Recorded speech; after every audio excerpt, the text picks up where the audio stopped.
Right there. Okay, this particular set of slides, actually, the first part of it is very much review, so I'm just going to jump right through here and kind of go through right there. Okay, this basically, the first set of slides just kind of reviews control systems, reference input, control variable, disturbance, and feedback element right there. Again, we've got 5 elements of a basic control systems. I know everyone's taking feedback control, so this should all just be reviewed. We've talked about before. Our reference signal generator, in other words, what is our reference right there? So in the case of a the air conditioning that there, and actually these slides are posted on Facebook already, so that there. So it'd be the temperature we want this room to be set at, right there. Now, when you look at, say, like a car, the reference, there is no reference value, because unless you had a car that's got a cruise control system where you set the speed you want to go. I had a car like that in the U.S. where I told it that I wanted to go 70 miles an hour, and I would set the thing to go 70 miles an hour, and the cruise control would then keep it at 70 miles an hour. But most of the time when you look at a car, there is no, the input variable is what you feel that the desired speed is right there. Your measurement element, that's what the temperature is measured by the thermostat. This room does not have a thermostat, it's got on or off. So there's no feedback to this particular. Well, I know my air conditioning units at my house, I tell it that I want the room to be set at 21. My wife turns around and changes it to 23, so that, yeah, I mean, she's Malaysian. You guys are used to warmer temperatures. I set that bedroom to 21. She's got 3 blankets on by morning. Actually, she starts putting the socks on and the thermal pajamas on before she gets into bed. And then she puts three blankets on as the room cools down. But regardless, it's the actual temperature of the room. So you set the reference is what you desire. The measurement is what the thermometer in the air conditioning unit actually measures the room to be. The comparator compares the two. The controller, in the case of a car or in case of an air conditioning, happens to be the compressor is turned on or off right there. So, and the actuator is what turns the compressor on and off right there. So actually the controller is what turns the compressor on. The switch that turns it on and off. The actuator is the actual compressor itself right there. The compressor motor is the actuator. So again, this is just kind of review, and here we're looking at the block diagram. Output does not affect the function of the entire system. This is an open loop system, very easy to build. That's an open loop system, and I'm pointing to the aircon in this room where I turn it on or off right there. That there. Again, commonly a system that uses a timer. Right there. Now, if you want to put some type of feedback in, say a lighting system, that's not uncommon with things such as phones and iPads, where it would measure the light, the ambient light in the room, and adjust the brightness of the display so that you can read it. That's there. So that's there. But typically, anything that turns on lights on and off by a timer would be there. Now, again, I would say that a darkness level timer that turns on a street light when the street becomes a certain darkness level that there is probably still a open loop system right there, because you're not measuring the actual light on the street itself. You're just measuring whether or not it's daytime or nighttime. I used to have one of those for my lighting around my house back in the States, that I had a little light sensor that there would measure the ambient light, and once it got so dark that it would turn on my lights going up to the house, and when in the morning it would then turn them back off.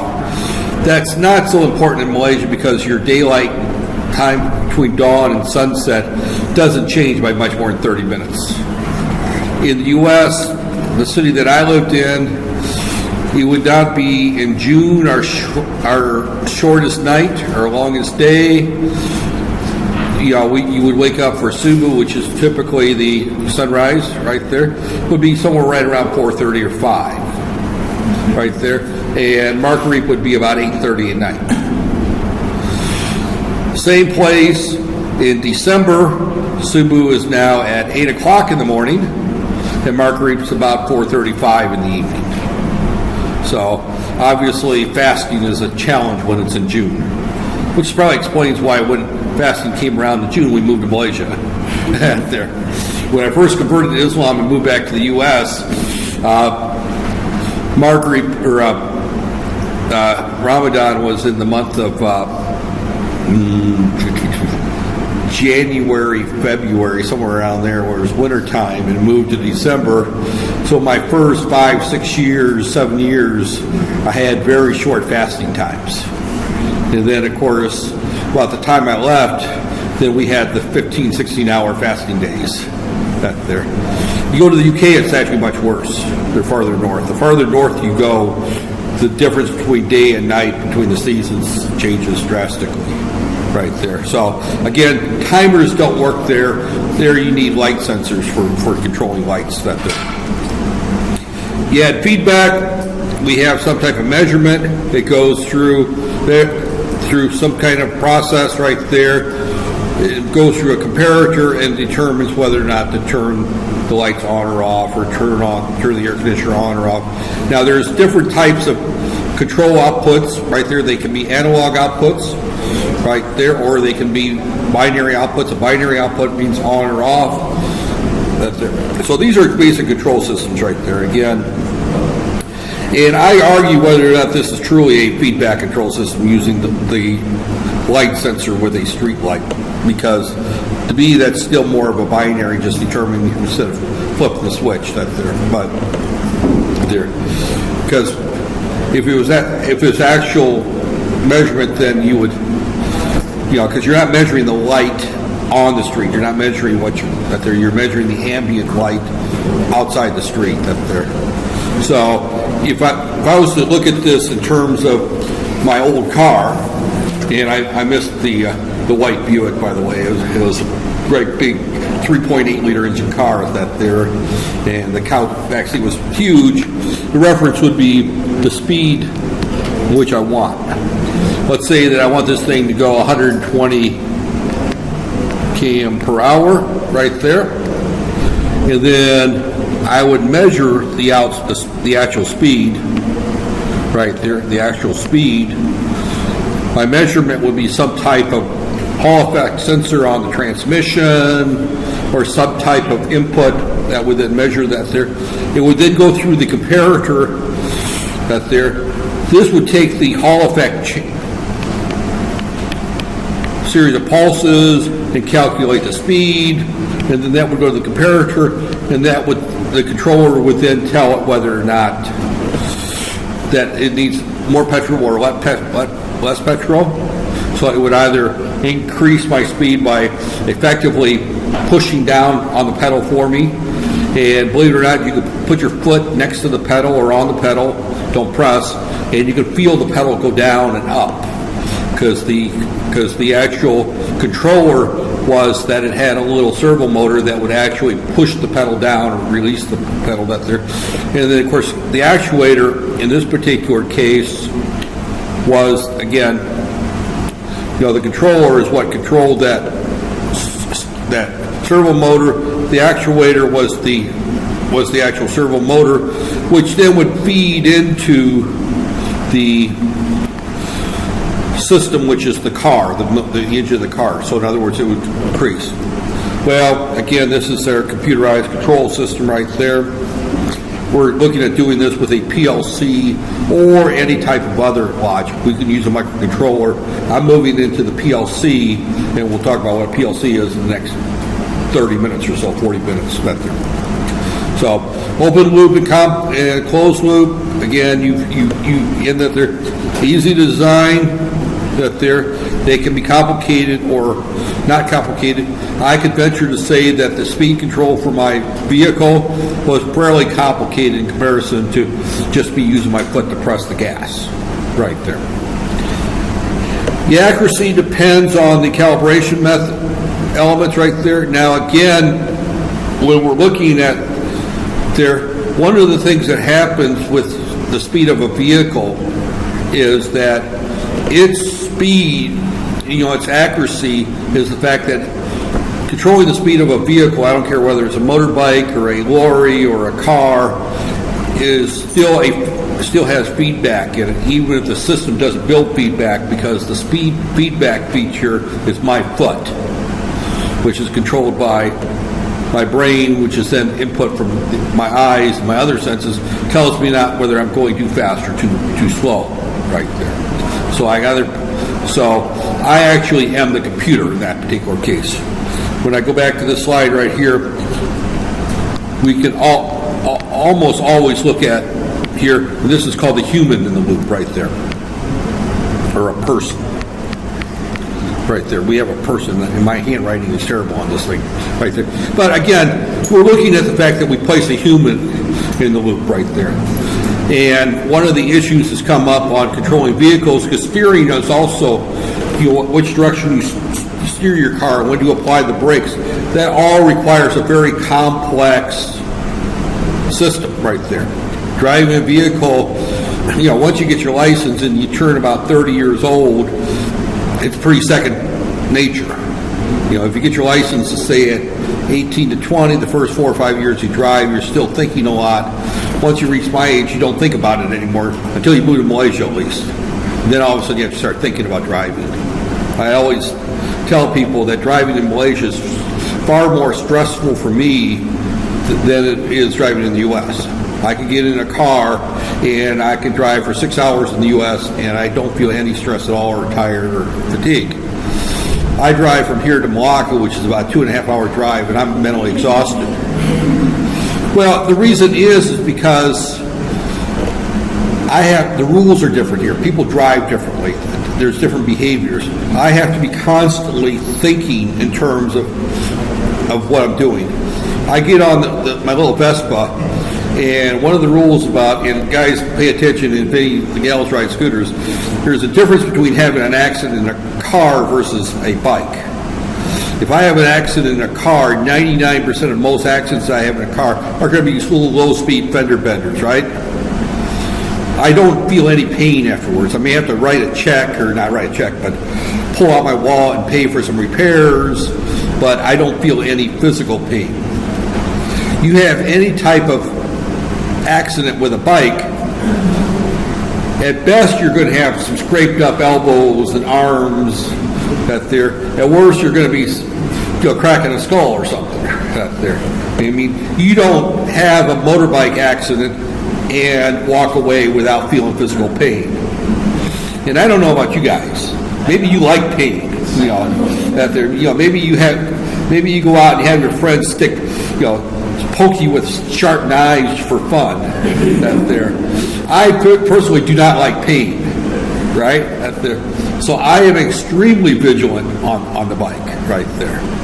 And that type of hyper-vigilant behavior causes stress and causes, fatigue that's there. So, but again, when we're looking at a person in a loop, that they're, somebody who grew up in Malaysia with Malaysian rules, they know how to instinctively react when someone cuts in front of them. They anticipate it. It's probably not stressful to them.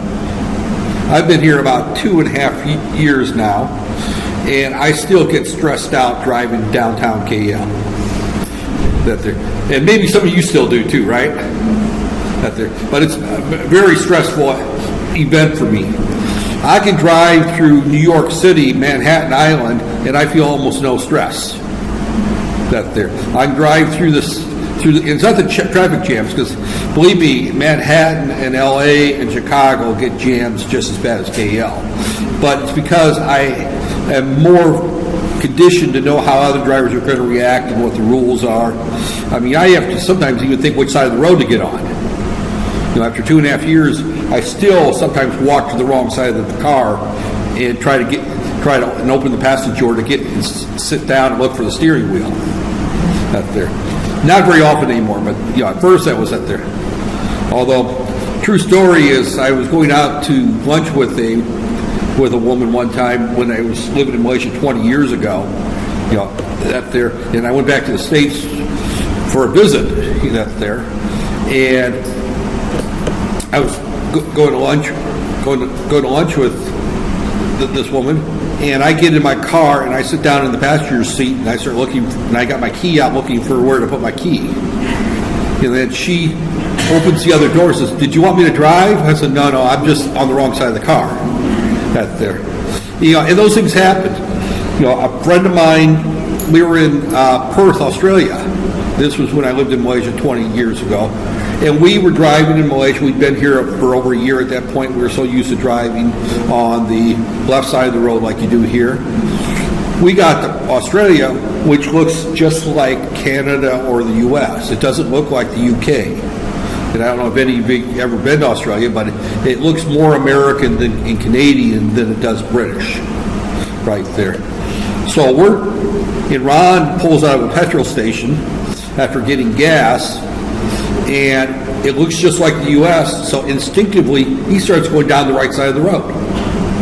Out there, and of course he comes up to a stoplight and all of a sudden realizes there's cars coming at him. He pulls over. The guy pulls up beside him and says, "Bloody yank," right?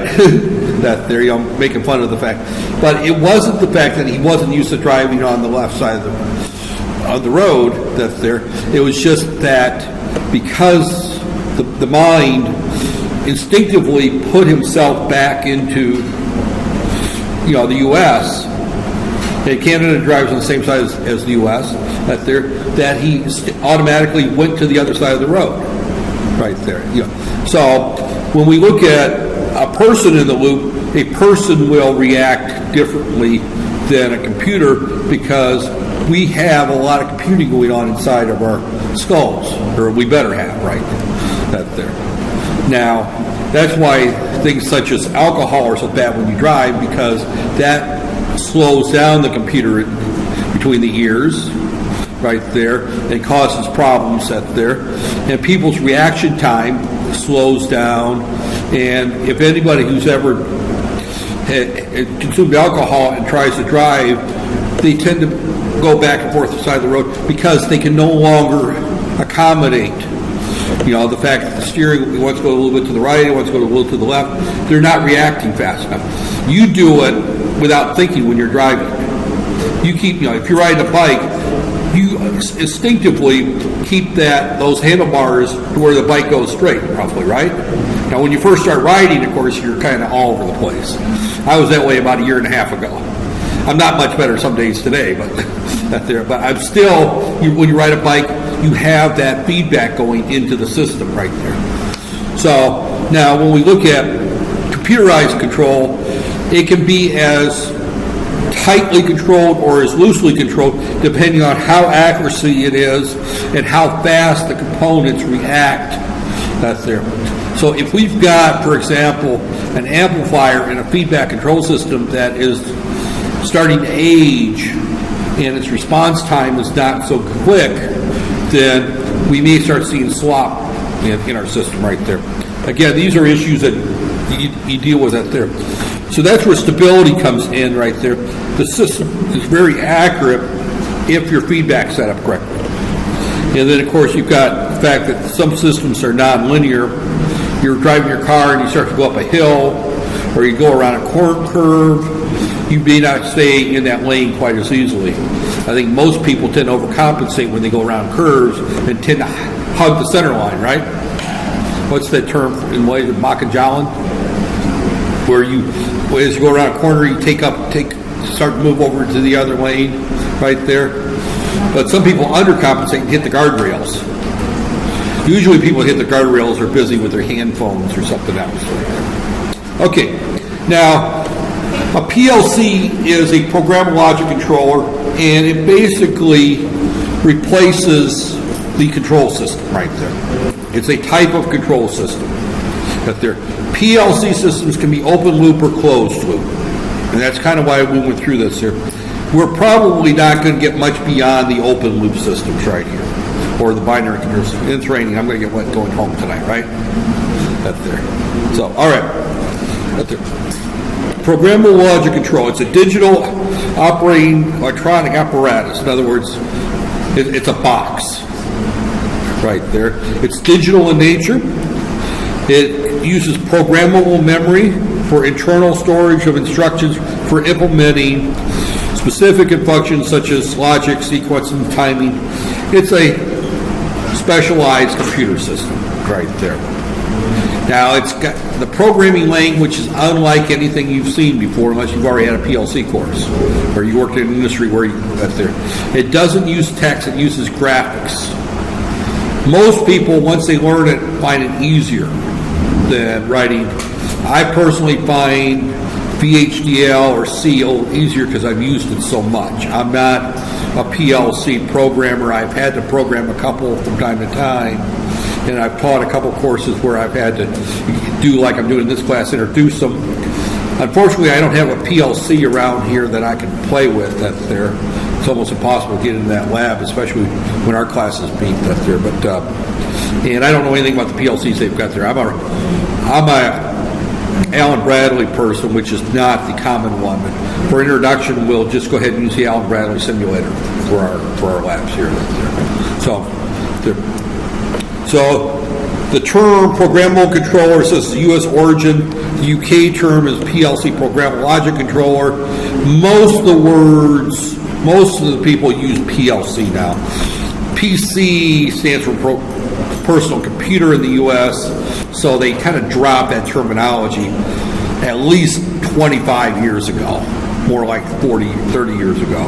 So no one calls it a PC anymore in the States. It's all, everyone that uses the British term PLC right there. So this is going to, again, this author says that he uses it to avoid confusion with the PC.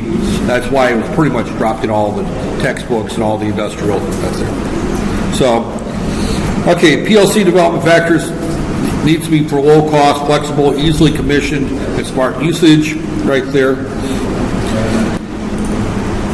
The company that is well known for automation in industrial settings, General Motors.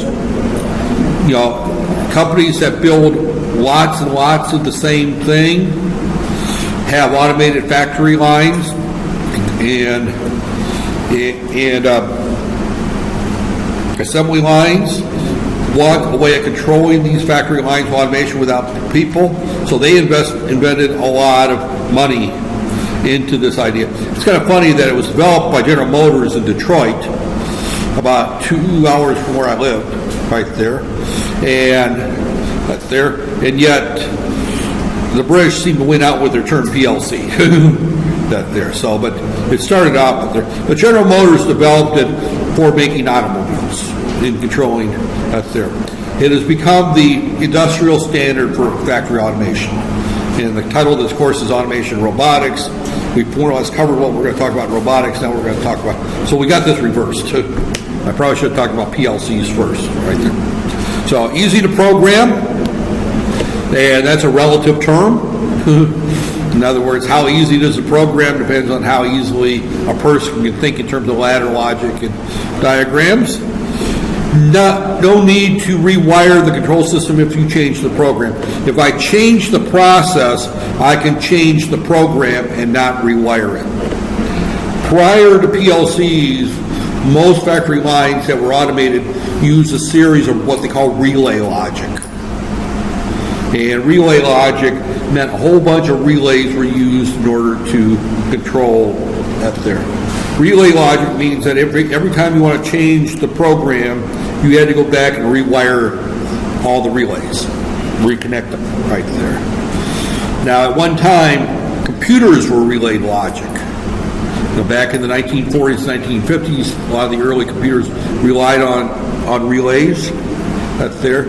It really wasn't until the transistor was invented in the 1940s that they started doing things with transistors. Prior to that, it was relays and vacuum tubes. And then, of course, ICs were developed in the latter part of the 1950s. And, of course, we went to digital logic. And then microprocessors came around right around the early 1970s. So there was a progression. PLCs were developed before microprocessors got there. So a lot of the early ones used just straight TTL logic in terms of their design.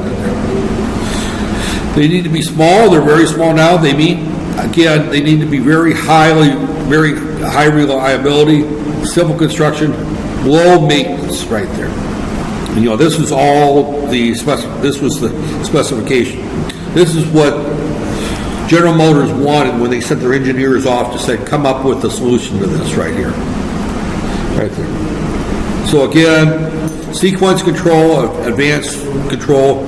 We're going to just stay in the sequence control side. We're not going to get into sophisticated control.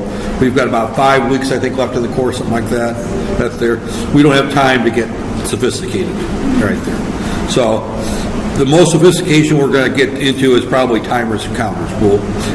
We better get into timers and counters because that's on the final exam. Right there. So we better get to that, or else you're going to at least miss one problem on the final because I hadn't covered it. But we'll be talking about timers next week, so that's there.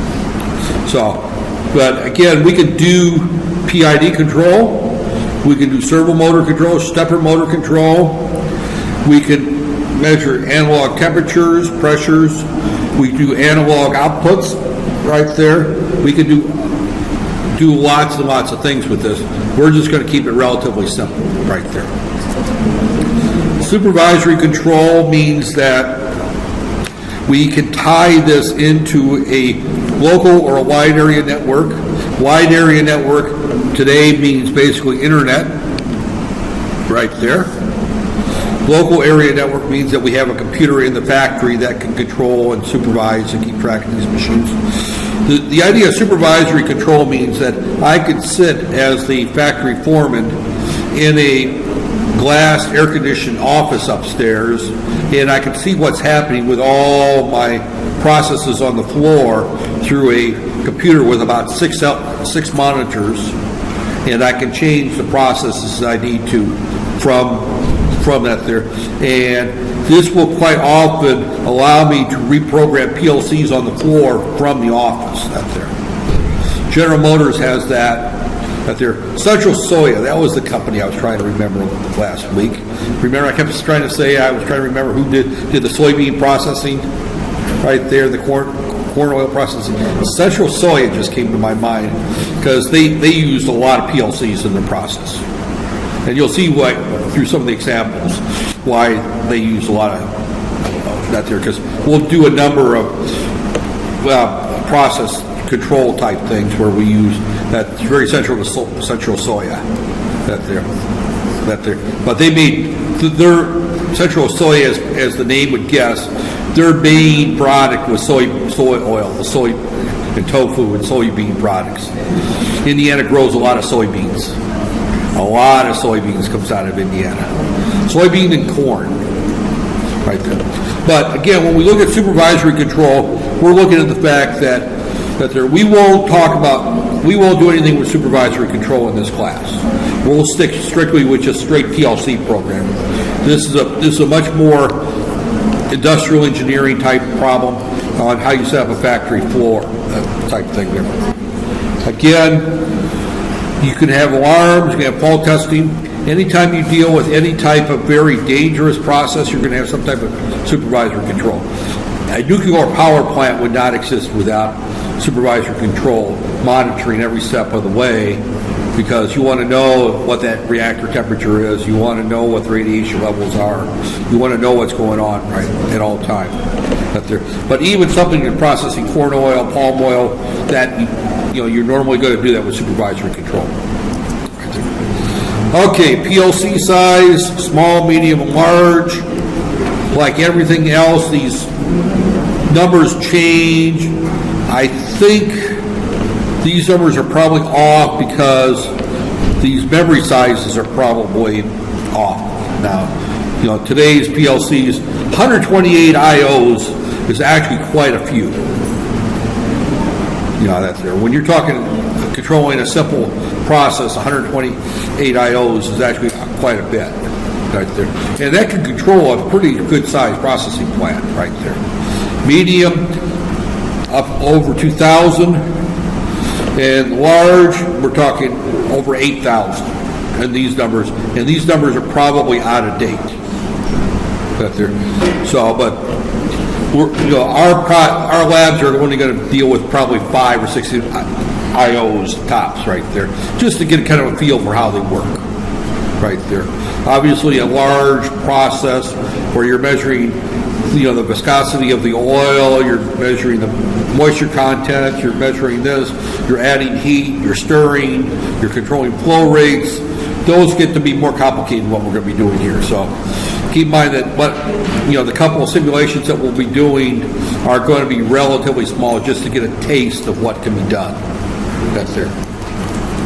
So types of constructions, most of the ones that I've worked with have been the modular. Right there. Most of the ones I've been where you have an input module, an output module, and you place them into a rack. Right there. Compact, some of the small slick 200s are just simply a one-piece unit that has like maybe 32 or 64 I/O on it. They're very, very small. They're one piece. PLC plug-in cards typically are not used that much anymore. Those are cards you drop into a PC. The modules tend to be the most commonly used ones, with the exception of a small factory or small process might use a compact. Right there. These are the compact ones. This is a unit right here. You open the door there to get to the inputs, outputs. Here, as you can see, this door here. The door here is on the top and bottom right there. But those are where you connect. This actually looks like the power supply there, right there. But these are small units that you just mount somewhere on the factory floor, and then you run your inputs and outputs to them, right there. And the inputs and outputs then go to your various buttons on your machines. They go to the various motors, solenoids, everything that we want to control is connected to this box or a cabling network right there. The modulars look like this right here, where you have, this is an input, this could be an input module, this could be output module. These here look like also I/O modules. I'm not sure what these are. This looks like a RS-232 communications module right there. Again, this has got three. This is the power supply, usually on the left side, right there. I've never seen this one here. These are Mitsubishi. By the way, Mitsubishi is a brand I've never used, so I don't know anything. Allen Bradley's the company that I've worked with up there. These are the plug-in cards right there. They don't show much. You got to open them up and stick the plug-ins. I have never worked with a plug-in system. Again, I probably have never worked with a system that large. I've looked at General Motors PLCs from a distance. They were all on a wall in a room that I was in 15 years ago, and I was more interested in looking at some other things that the only time I was in their control room right there. But this is the most commonly used one that I've used right there, modular type right there. The advantages right here, these are the advantages, they say, right there. Shorter project implementation time. Obviously, it's programmable right there, and you don't have to wire up a relay panel up there. You don't have to design a microcontroller-based system from scratch. Everything is already there. Easier implementation, modification. It's all software-driven, so you can change the software fairly quickly. If you change the hardware, it's usually a matter of just rewiring one of the modules or adding a new module. It's fairly scripted here. Now, again, they don't say project costs can be accurately calculated. We know what the PLC is going to cost up front. And we have a good estimate of what our programming time is going to be. So we can predict it. It doesn't necessarily mean it's going to be cheaper, because some of these PLCs can cost 100,000 ringgits for a small one. Just for the small little box right there. I remember buying some from Allen Bradley at my last campus. We bought 4 of them for trainer systems right there, and we got a really steep student or faculty university discount, and they were still 10,000 US a copy. So that's, with the current exchange rate, that's 4,400 ringgits per copy. So for the 4 units I bought was about 170,000 ringgits for 4 PLCs right there. So they're not cheap right there, which is why we don't have a bunch of them around here to play with right there. Shorter training time. Once you learn ladder logic, it's fairly easy to get there.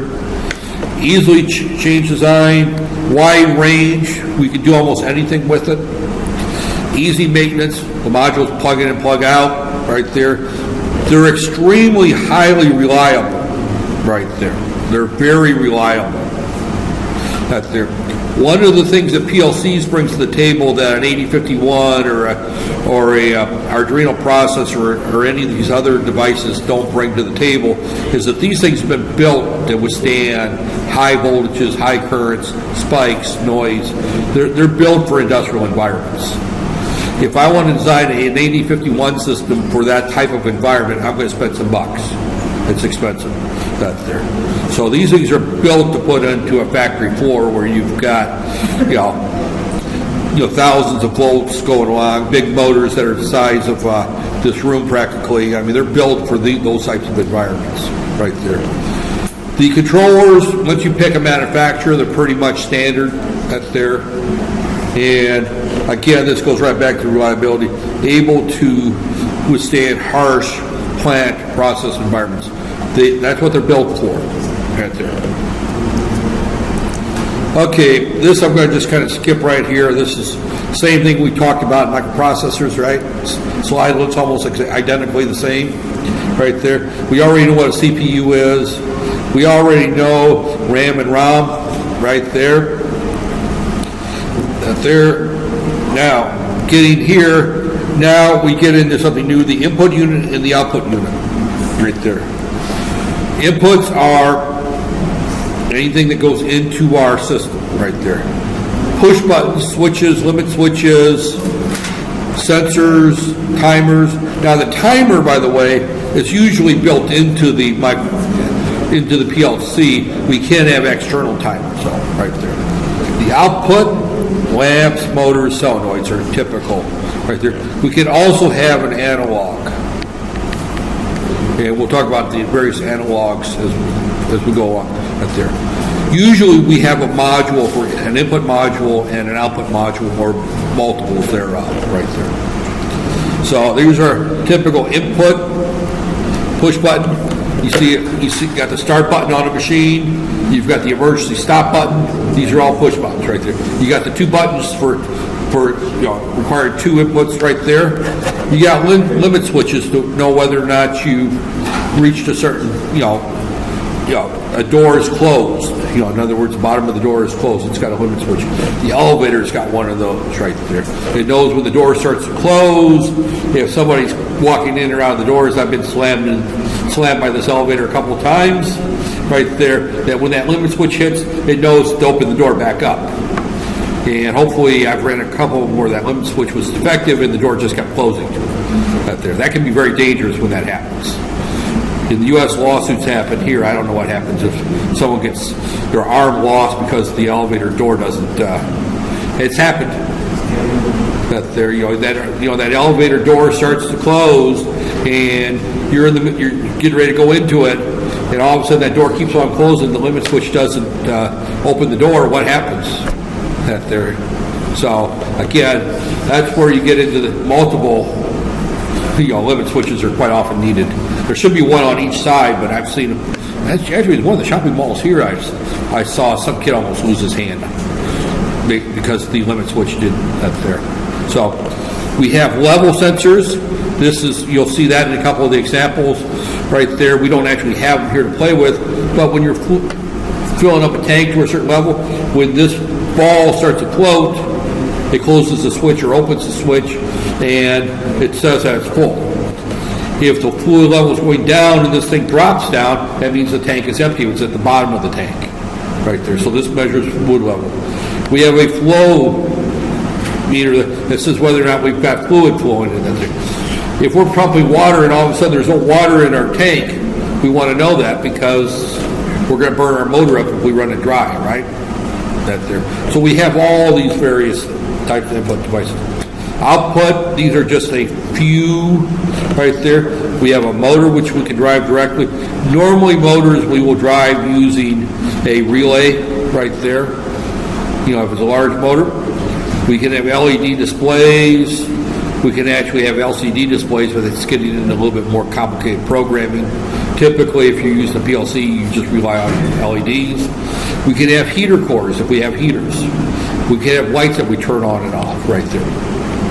We can have valves that actually valves are usually tied to a solenoid. If we want to open up a valve, we usually have a solenoid that opens or closes the valve right there. So we have multiple ways of programming it. I would say 90% of people who program PLCs today actually do it with a laptop. These slides are old. I steal them from various places at their instructors. So, and you can tell they're not too old. It at least uses a LCD display. I had some set of slides I looked at had a CRT attached to it right there. So again, right there, we can use that there, or they've got these little hand displays that you would go out there and you would edit the software one rung at a time out on the floor. If you've got a big plant, and when I say a big plant, I'm talking a factory such as General Western Digital there in PJ, PJ, right there, Padilla Giant, right there. They've got a huge factory there where they make hard drives, right there, for example, where they have a lot of these processes go. They're probably using supervisory control, and in supervisory control, all the programming is done at the computer in the supervisory station right there. If we're talking about programming on the floor in a smaller plant, we're probably talking someone bringing the laptop. Both these things are such a pain to program with. And trust me, I have programmed a few PLCs using these things. Have made minor changes, and looking at your program one rung at a time, you'll see what a rung is like trying to debug a program only looking at one line of code at a time. No. You got to figure out what changes you need to know, and you go down to rung 37, and then you change this at there, and you have a specific. The changes are done using a PC, and then you take the changes down to the floor, right there. But most of the time, it's so much easier, especially when you look at something like this type of computer, right there, where I've got the tablet / PC, and I have not seen it, and I have not investigated, but I wouldn't be surprised if Allen Bradley doesn't have an Android programming tool right there, where at least you can copy the program from the PC over to the Android and then install it right there. Normally what would happen in the old days is you would do your changes in the office, or at least what we would do, we would drop the entire program into the portable programmer and then just dump the whole new program in, and we would try editing the program on the floor. Not feasible right there. But again, with laptops, you can debug it on the floor. We have a company that does factory automation. I've never worked with them. I've worked with some of their engineers on other projects. I've had a number of graduates go to work for Shambaugh & Son, and that's almost all they did was PLC type factory automation. They would go into a factory and do this type of work Now, when we're talking about this type of work here, we're talking about going in and setting up the factory or changing the process somewhere. Now, a lot of that isn't being done by Malaysian engineers yet, but this is an area that I see huge growth. Now, if you have an area and you don't like to do work with power, but you want to stick in the electrical area, PLCs is probably a good thing to get some more information on, because I see that as being, you're shaking your head down. So, but again, here we're looking at a couple of secondary storage units out there. Again, I'm not going to, right there. Get their power supply, right there, printing unit. Yeah, I'm going to skip that. All right. Actually,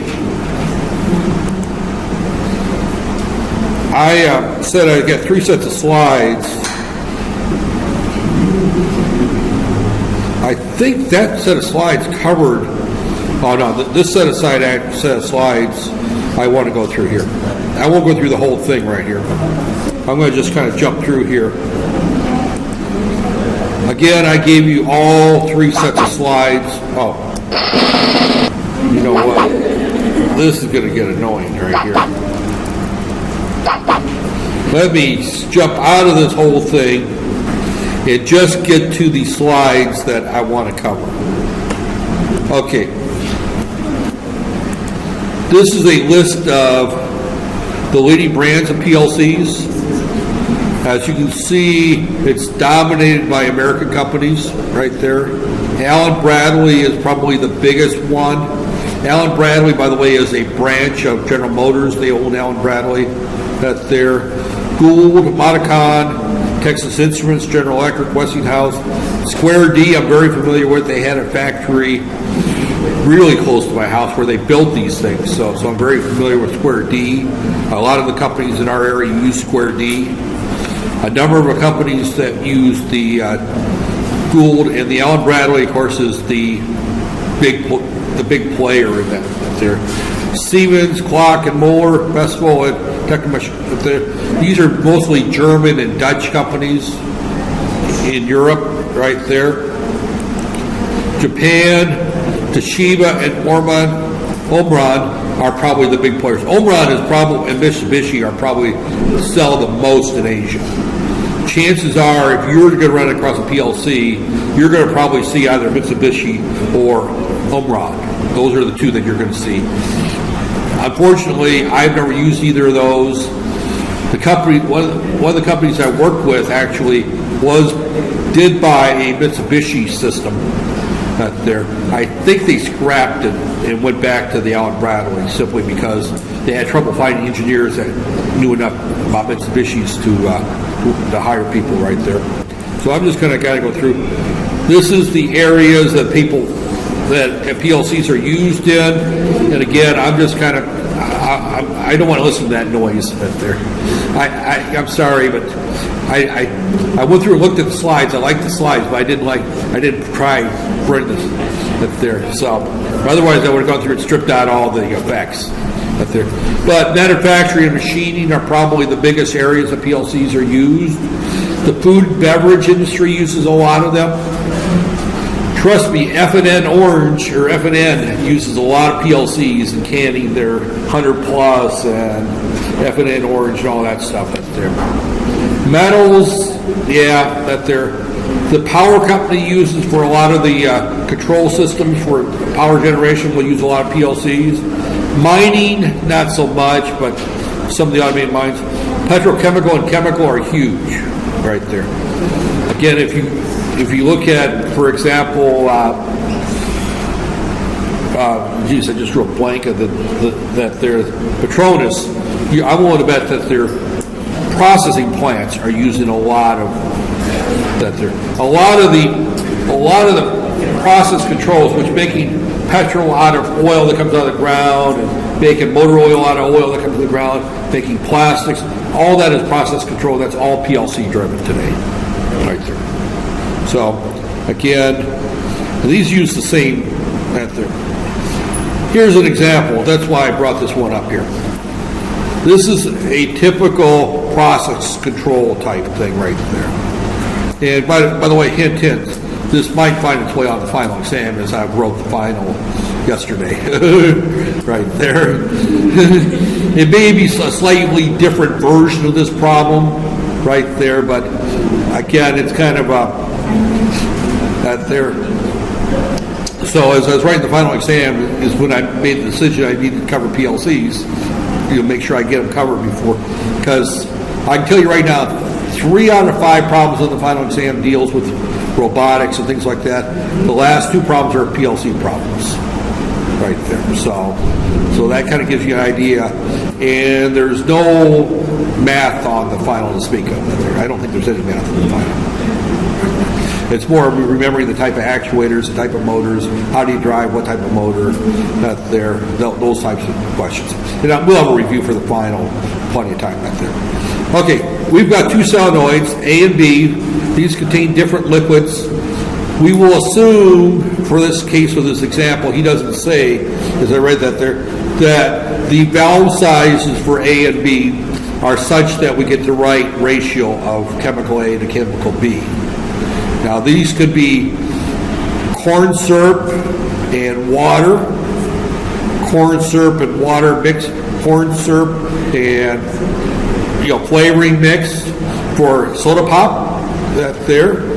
So, but we're going to turn on the two solenoids. We're going to run the motor for a certain period of time. You can see right here he's got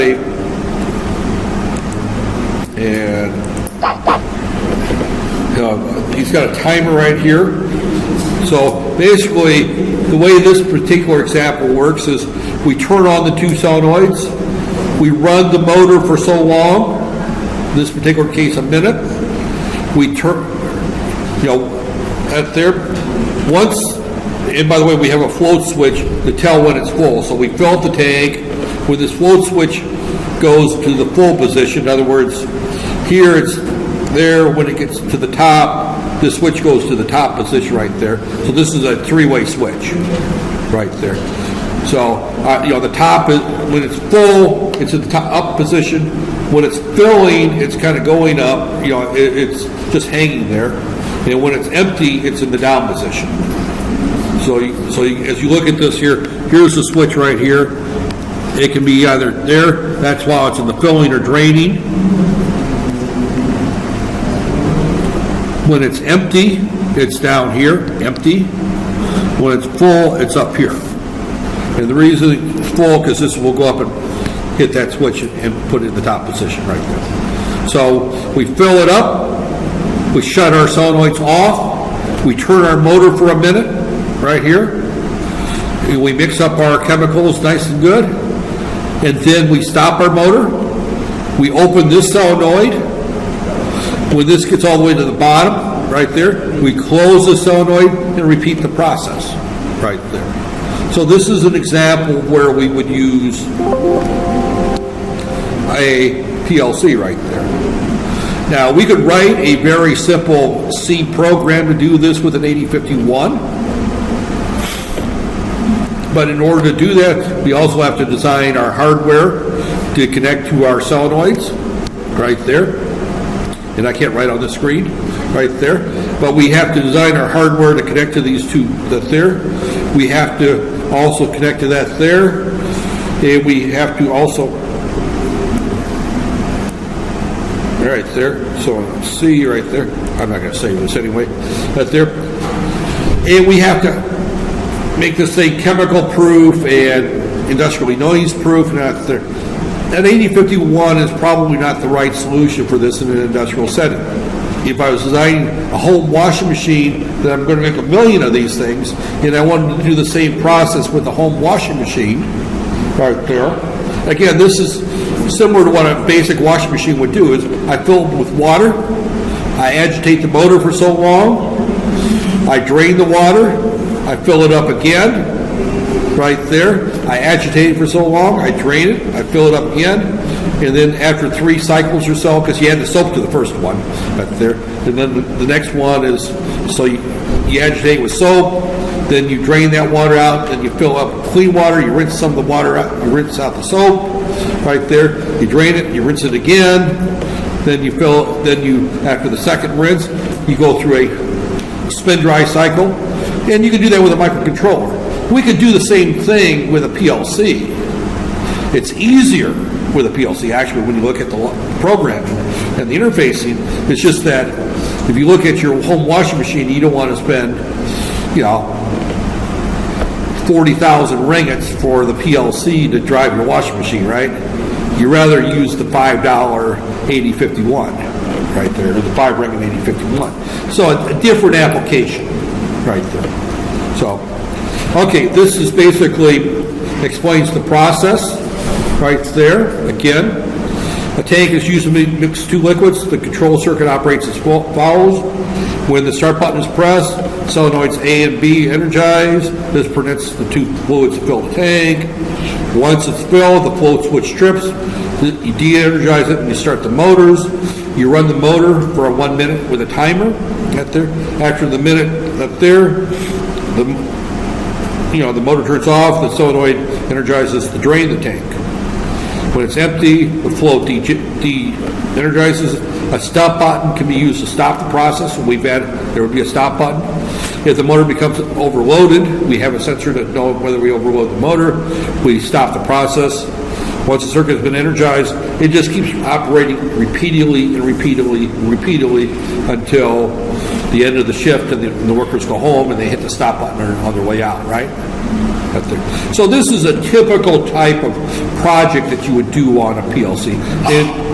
And we'll probably, and I'm going to continue talking for a little bit longer because I want to get through these slides. That way we can take Friday off. Don't tell the Chancery that they're so. So again, we just repeat. This is a very typical type of project that we would use. Again, if we're mixing various, and we could have other sensors in here to measure that. We can have heating elements in there to heat the liquid as we mix it. We could have multiple times at such a temperature, then another set of times at another temperature. We can also have 4 or 5 different types of liquids that we stir these two for 1 minute. We open another tank, another valve. We have multiple. We can have multiple settings on our float valve right there. And we could open another valve, put in so many gallons of another liquid, mix it some more. Then we can add in a fourth liquid and heat it and mix it some more, and then drain that. So we can make this a very elaborate process right there. So this is the major components of our system right here. So right there, this is the same as what we had then. But that was the example I really wanted to hit right there. And then I'm going to kind of jump out through here. So programming device, terminal, that's all. These are what they call these little things you carry out. And I already said that nobody uses them anymore anyway. There's probably still people that use them because they're old like me, and that's what they use for the last 20 years, so they refuse to change. But I would be walking out with my little tablet PC or something right there. So again, and notice on the programming devices that he doesn't mention the word laptop anywhere. I'm going to put that down here. Or tablet PC right there. I consider that a valid programming device today. These slides are a little older and at the time, actually, to be honest with you, it's probably been in the last 5 years that people started carrying laptops out into the factory floor. It's not been that long. I mean, laptops have been around a lot longer, but the industrial electrician type that does the PLCs are the last. I mean, these are the 50, 60-year-old, Trump supporting type people, right there. They're the Trump supporters. They're the last to progress the new technology. So that's why I'm saying the laptop or the PC has really just recently. I would have thought that probably 15 years ago the laptop would have been the dominant programming device, but it's only been the last few years. Right there, and I need to get over here. Right there. I/O modules, again, we talked about that there, connection right there. So, now, the other thing about these slides is they've added something new here, is that we've got the opto isolator that there. So we've got from our input device, we have some current limiting right there. And then we have this optical isolator. An optical isolator is an electrical device that converts a voltage into a light that then converts it back to a voltage again. And we don't have any electrical connection between the input and the processor. And optical isolators remove all that noise and garbage from the environment in terms of electrical noise right there, and protects the computer right there. Same thing with AC right there. And this is what it basically looks like. This is a dual optical isolator right here. We've got on the left side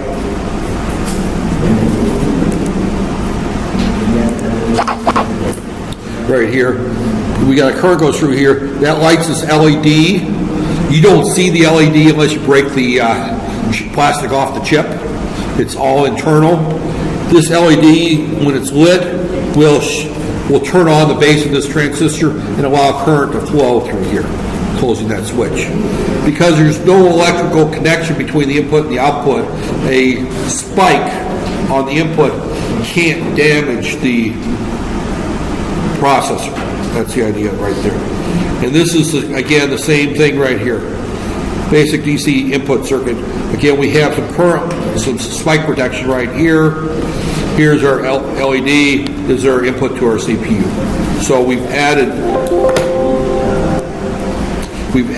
that particular feature of protection. Which again, if we were to design an 8051 system, we would have to add these to our design. When I talked the microprocessor course or the microcontroller course, I did talk about optical isolators because they're usually reserved for industrial control, right there. So, right there. Again, we're talking here some different types. Our connections are quite often look like this right here. This is showing our source line. This is showing our ground internal right there. And these are our connections going in. This is a limit switch. This is a push button. Another type of limit switch right there. And we should be going on to our output modules. Again, look the same way. Right there, we have our various output modules right there. Again, they have this is a DC output. We also have our AC over here, and this is American set slide, so that says 120 volts. You can also get, here you would have 220 volts, and you can also have three-phase. And you can also do three-phase sequencing and various other types of things with it. I'm not going to go through the different types of I/O circuits. I'm going to skip through those. There. Analog typically comes in two types of analog. One is a current loop. Many industrial settings use a 4 milliamp to 20 milliamp current loop because it's less susceptible to noise right there. So you have a current amplifier as your sensor going up there. Or you can have a voltage either 0 to 10 or 0 to 5 right there. And you can have analog inputs, analog outputs right there. Right there. Special purpose, again, these are for servos, and steppers, and PIDs. We're not going to talk about that right here. So, okay, now what we're looking at here, this particular slide just simply shows a PLC, and we've got some push buttons as inputs, and we've got a contactor there, which is used for large motors. This contactor then controls this three-phase motor right here. We also have a lamp here, right there. So basically we just wire this up right here. This is input module in the track right there. So this is module 2, so it's the second card. Input 0 is what this means, and we'll see some of this later on. But right here, this is a relatively simple ladder program. I've got a push button right here on this one right here, and here's my output going to my contactor, and this is output module 4 on the board or on the PLC, output 0 right there. So quite often this will be written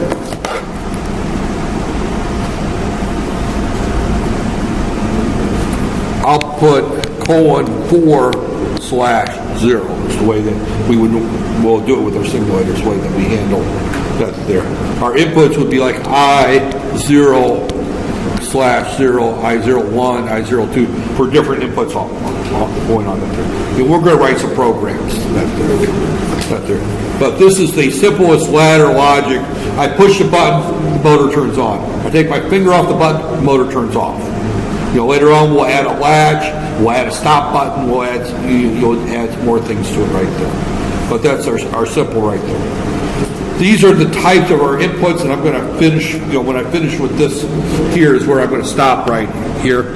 These are our normal, there's 77 slides. I'm not going to go through all 77 of them, but we've got a normally open button, a normally closed button, a normally open switch, a normally closed switch, normally open contact, normally closed contact. These are all the various types of inputs we can have.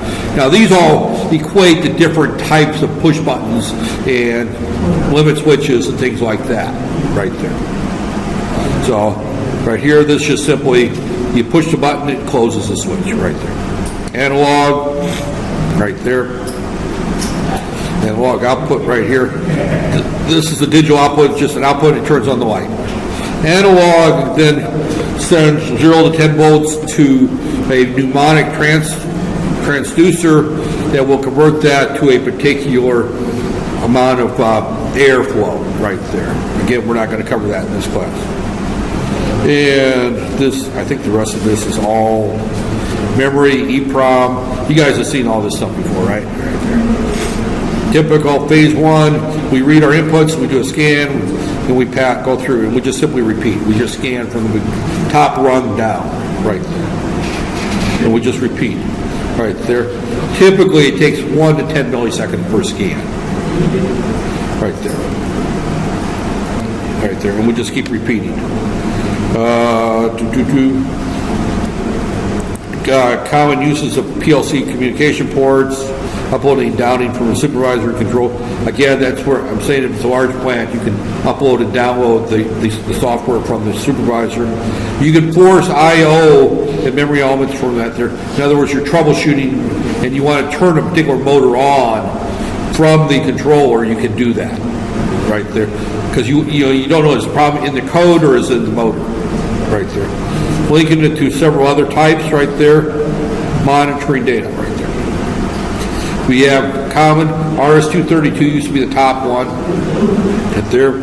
Now we're using local LAN networks, and RS-485 and 422 are protocols. We haven't really covered any of those, and I'm not going to cover them right there. And this is actually the design process.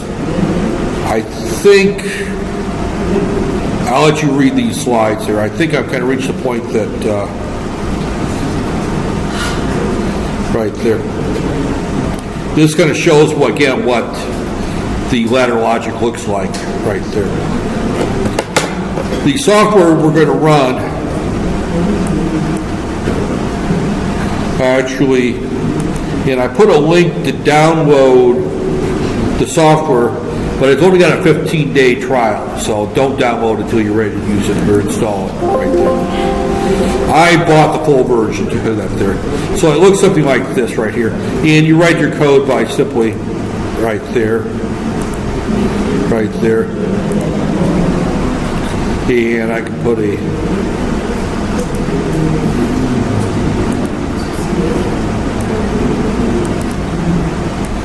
move that in there.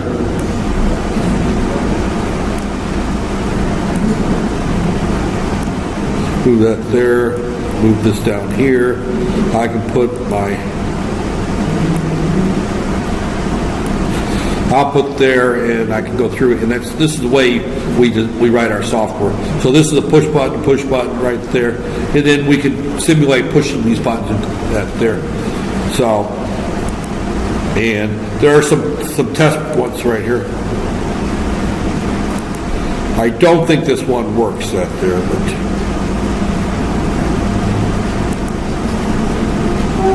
right there. And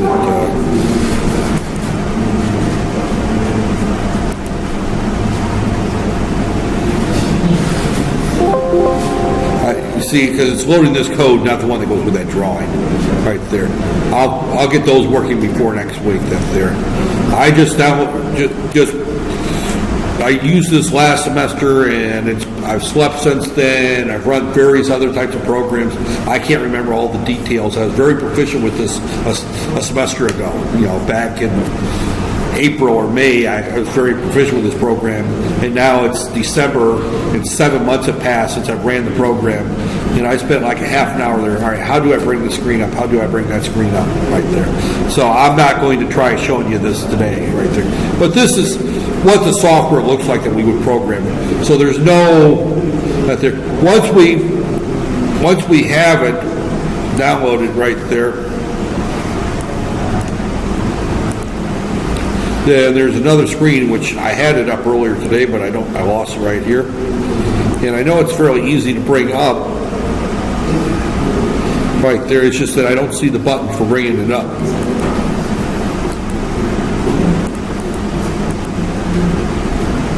Right there. There's another button that shows me my input and my outputs, where I can push the buttons and see what the outputs are. And that screen is not there. And how did I lose it? I don't know. I had it earlier today, and I don't see it. Reset simulation. That doesn't bring it up. Reset timers. Right there.